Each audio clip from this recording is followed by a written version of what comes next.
Les femmes réclament leurs droits. Donc, avec la réclamation de leurs droits, on ne peut pas aller en un coup. On va aller étape par étape pour que la femme aussi puisse reconnaître que je suis issu de telle famille.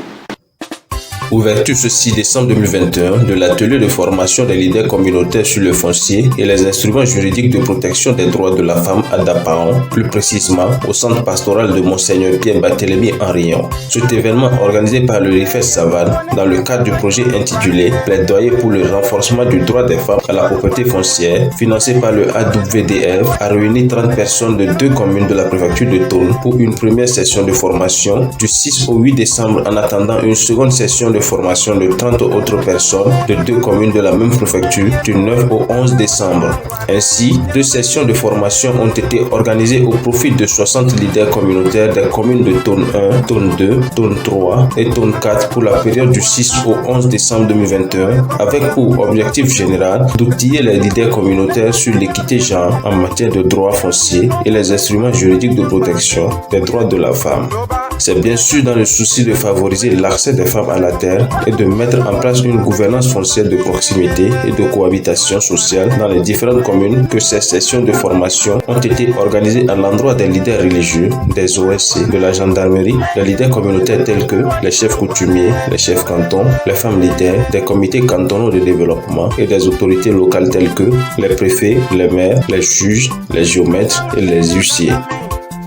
Le problème d'accès de la femme à la terre est un défi à relever aussi bien par les autorités que par tous les acteurs de la société civile. Je l'ai souligné, la femme, au vu de son poids démographique, au vu de ses activités dans le domaine agro-silvo-pastoral, contribue énormément à la relance de l'économie nationale, à l'atteinte des objectifs des différents projets et programmes du gouvernement. Et donc, il faut faire en sorte que la femme puisse vraiment avoir véritablement accès à la terre. À l'issue de ces rencontres, les obstacles sur l'accès des femmes à la terre dans la préfecture a été connu de tous. Les modules de formation ont été développés, les capacités de compréhension de 60 leaders communautaires sur le foncier et les instruments juridiques de protection des droits de la femme ont été renforcés et des propositions concrètes de solutions adaptées au milieu de chaque commune pour pallier au problème du non-accès des femmes à la terre ont été faites.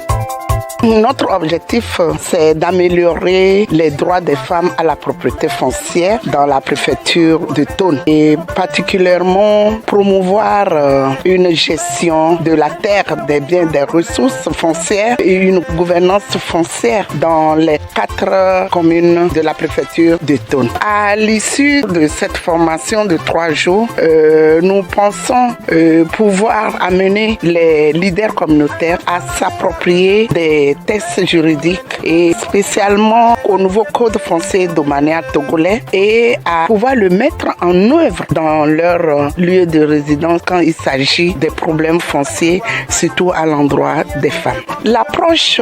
que nous avons prévue, c'est après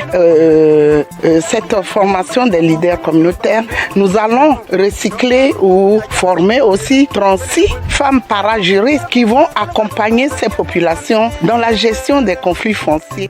En résumé, les activités du jour 1 ont permis de recenser les obstacles sur l'accès des femmes à la terre dans la préfecture. Et du jour 2 ont permis de présenter aux participants les différentes conventions et textes qui promeuvent l'accès des femmes à la terre, notamment la DUDH, le CADHP, la CEDEF, la Constitution togolaise, le Code des personnes et de la famille et enfin le Code foncier et domanial. Le dernier jour a été consacré à la présentation du rôle et composition des cadres permanents de dialogue et de concertation dénommé CPDC.